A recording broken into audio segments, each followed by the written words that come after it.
a neglected property can be a great way of getting more house for your money, and with a bit of creativity and dedication, you can end up with a unique family home. Empty properties come in all sorts of shapes and sizes, but the one thing they all have in common is the potential to inspire creatively minded buyers, people who can see through the dilapidation to create their own dream home. Wow, that's striking. Wow, beautiful. What do you think of that one? Wow, I really like that.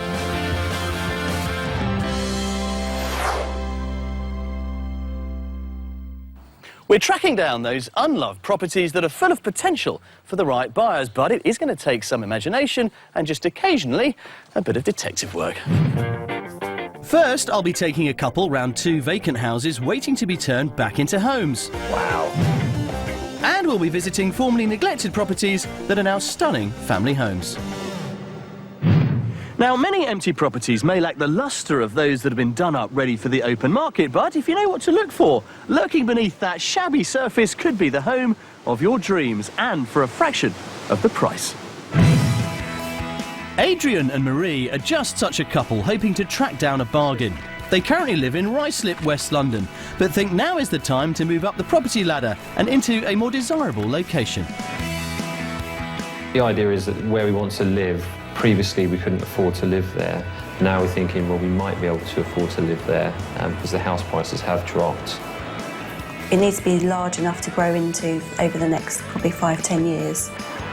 Yeah, I think we're looking to move somewhere where we can have kids, settle down, space, shorter distance travelling to work, and just to find a place that we can make our own mark on and have it the way we want it to be and the way we live our lives. I'm hoping that by hunting down an empty house needing work, we might find them the home of their dreams in the perfect location. Good morning, guys. How are you? Morning. Good, thanks, Jules. Very nice to see you.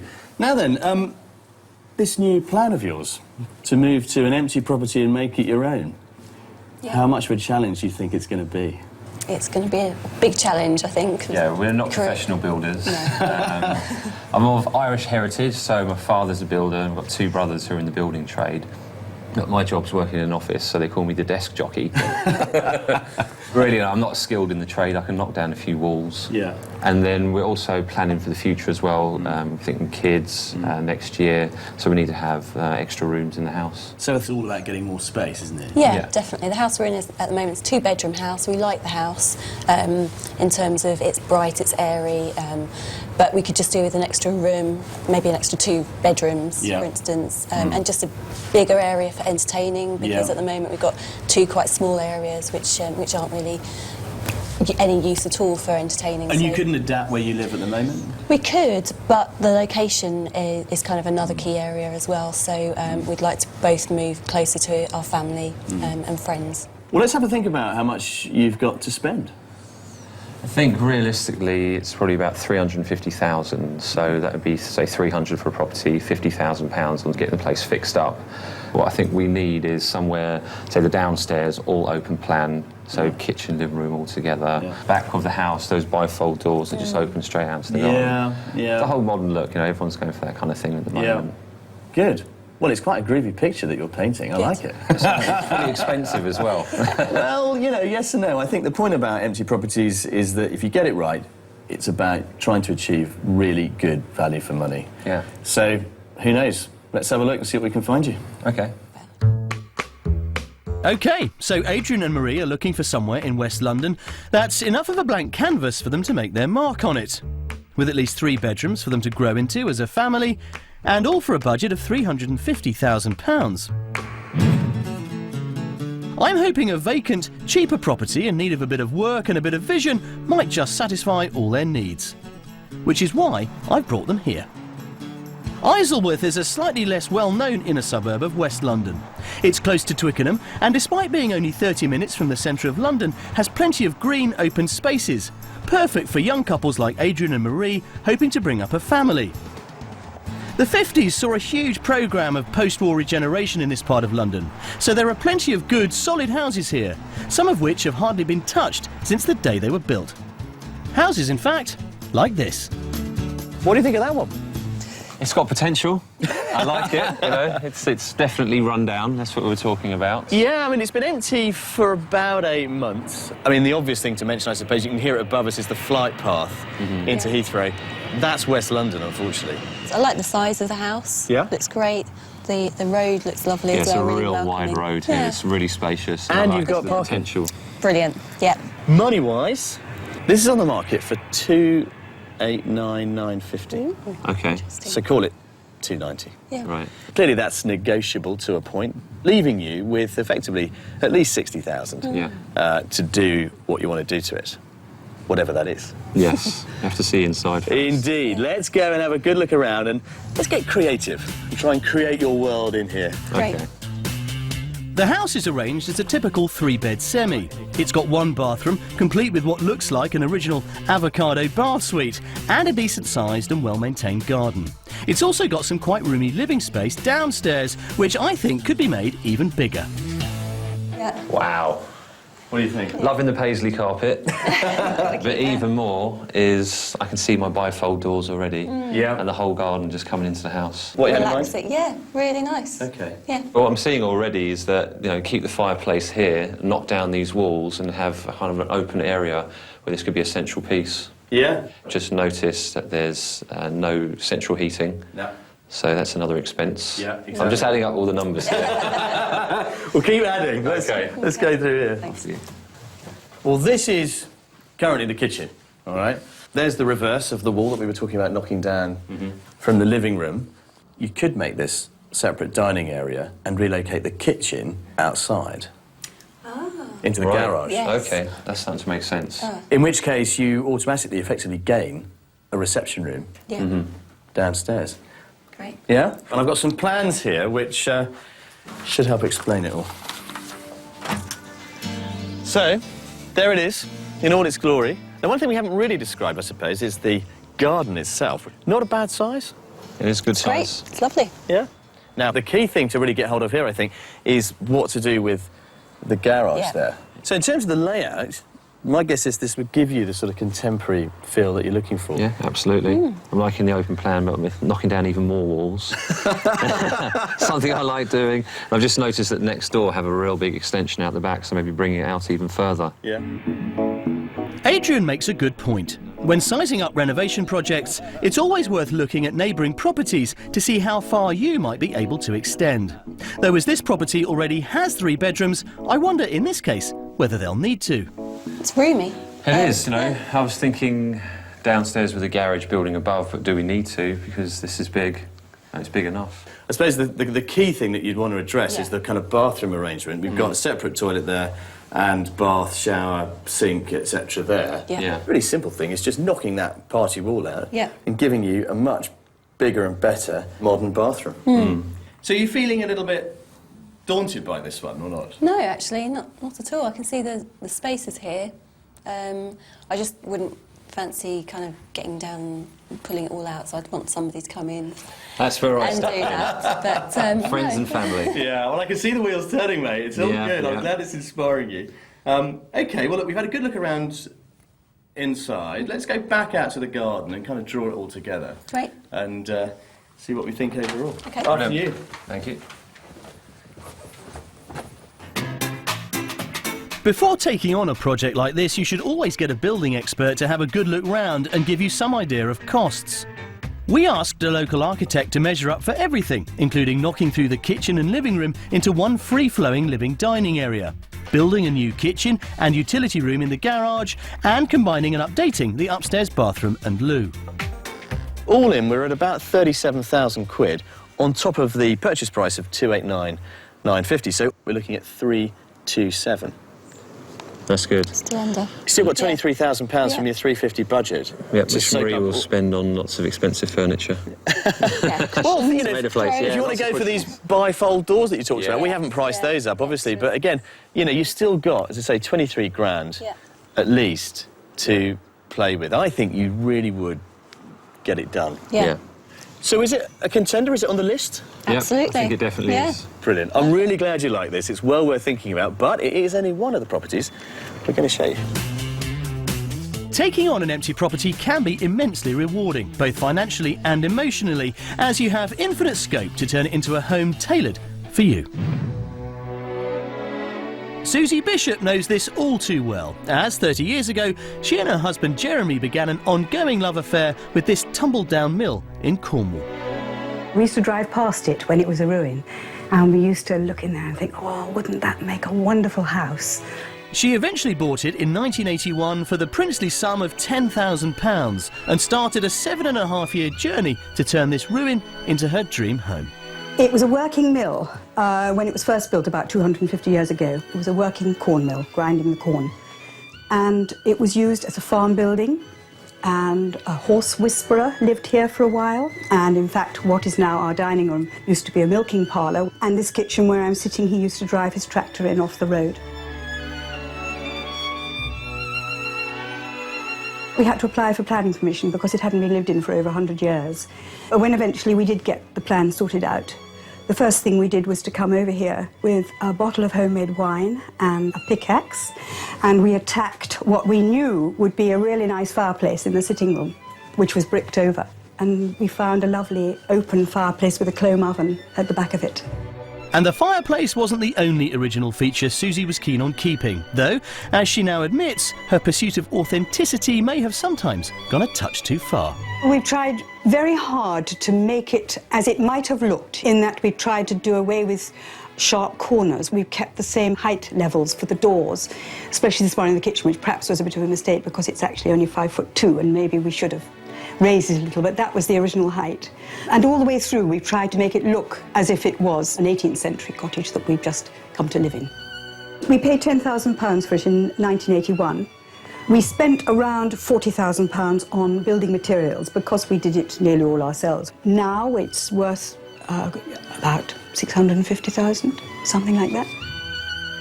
Having built her dream home and lived in it now for nearly 30 years, Susie has nothing but encouragement for anyone taking on an abandoned building. Don't be put off by other people. Celebrate every step of the way and take photographs all the way through.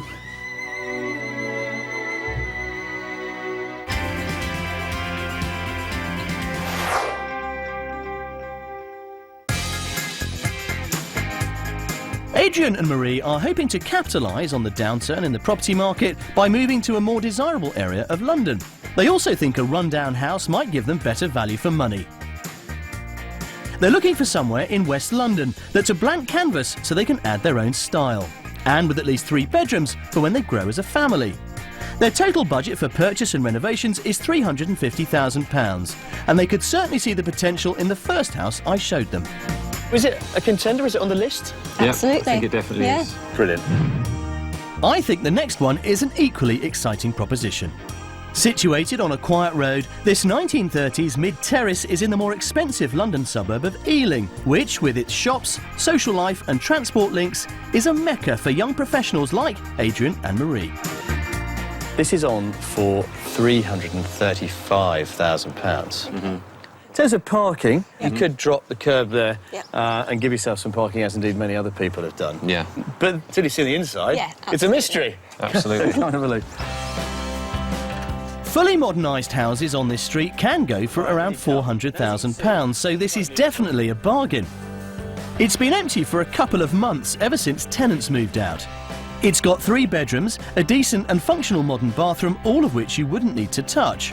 The garden is decidedly low maintenance, but like much of the house, I think there's definitely potential locked up here. Quite a big living room for you.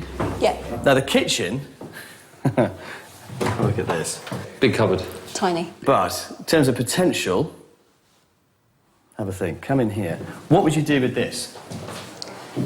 Initial reaction, probably knock this wall through. And this one here as well. Yeah. Knock everything. Rip it all out. Yeah. We have the same template that we're thinking of here. Well, going back to your earlier theme of open plan living, I've got an idea too. It involves leaving that wall, but absolutely knocking that one out.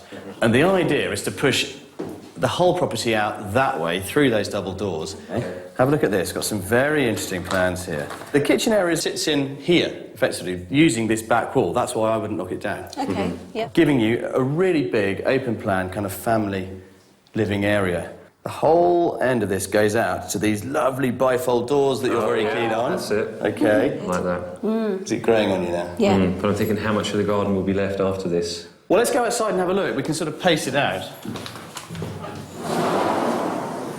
Right. As you can see, just a yard area, really. So, how much of this would you be upset about losing, in a way? You wouldn't be upset about losing much of it, because it's not much as it is. As you can see, I mean, the neighbours have also gone for extensions of a sort, but I think you would end up with the best-looking thing of all, really. Because all of that is going to become...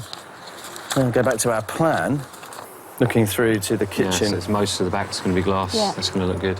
I mean, this is doable in a fairly quick amount of time, I would suggest. And I think you get planning for it because the precedent either side is that, you know, it's a goer. Yeah. To help Adrian and Marie visualise the full potential of the house, our local architect came round to price up everything we've discussed. This includes knocking through from the kitchen into the dining room and extending the living space out into the garden.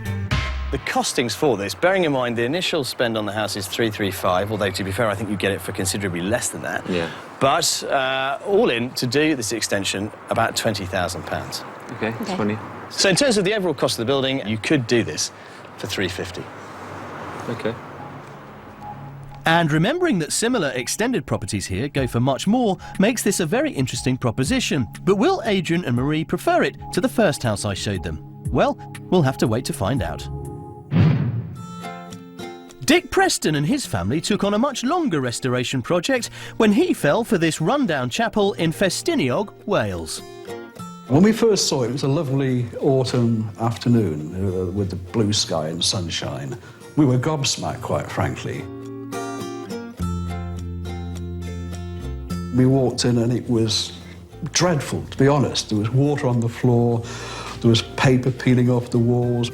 It had been abandoned and very forlorn. But on the other hand, the potential was absolutely obvious and enormous.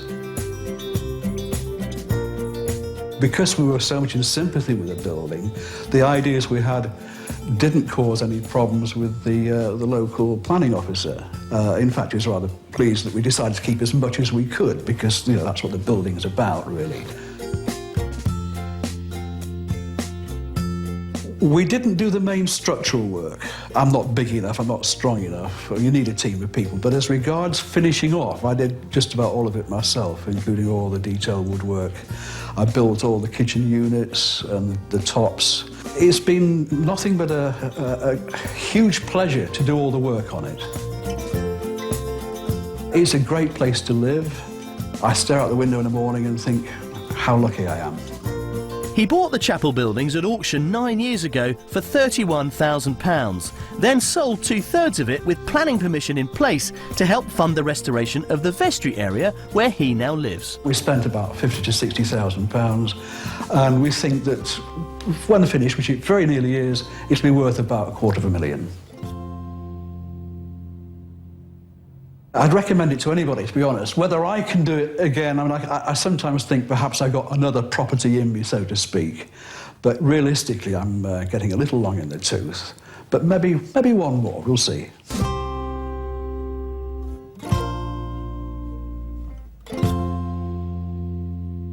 And finding an empty property to buy is all about knowing where to look. Cast your net wide. Search the catalogues of online auction sites, as vacant homes often go under the hammer. Tell estate agents you want to buy an empty place and to alert you as soon as one hits the books. Also, keep your eye open for a place that seems abandoned and pop a letter through the door asking if the owner would like to sell. To decide if a vacant place could be transformed to meet your needs, check out any improvements neighbours have carried out to their homes and consider doing the same. And always get expert advice before taking the plunge.